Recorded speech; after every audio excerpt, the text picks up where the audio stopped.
it's Karen, and tonight we're going to make frittatas for dinner. And I've already made one because I'm actually making two in a double stack pan, but you have options on how you're going to make this.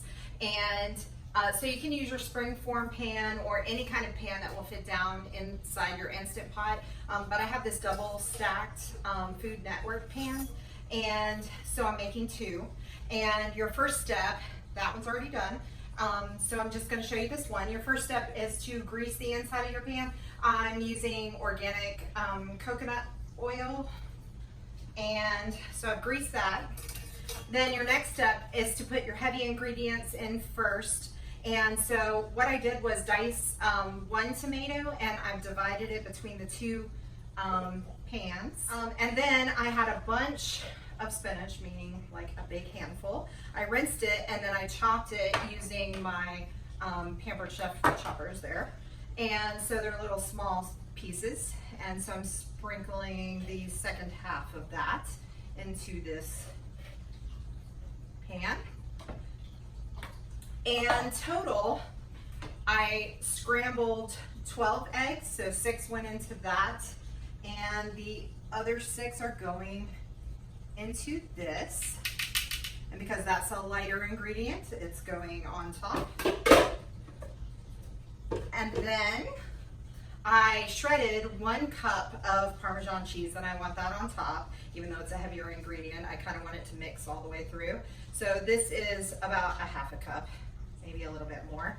And then our last step is going to be a little bit of salt and a little bit of pepper and a teensy bit of granulated garlic on top. And I'm gonna put my lid on top and seal it up and put it down in my pot.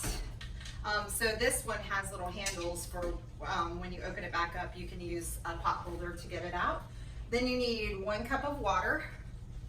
Just pour it in, make sure it doesn't go on top of your pan that you put inside, it goes beside it. Seal your pot, make sure your vent is sealed. And then we're going to set it for 5 minutes. I'm gonna come around, manual, 5 minutes. And then what you're going to do is let it naturally release for 10 minutes. When it's finished, then you're gonna remove your frittata immediately and go ahead and serve nice and hot. I'm cooking bacon in the oven to serve it with, so I will take a picture when I'm finished and show you what it looks like. If you enjoy these videos, please subscribe to my channel. So I opened up my Instant Pot after the pressure released, and my eggs were not quite done.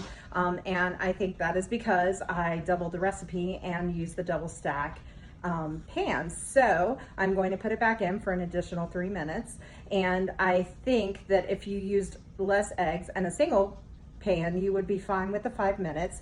So if you choose to use the double recipe and the double stack pans, make sure you increase your time just a little bit. So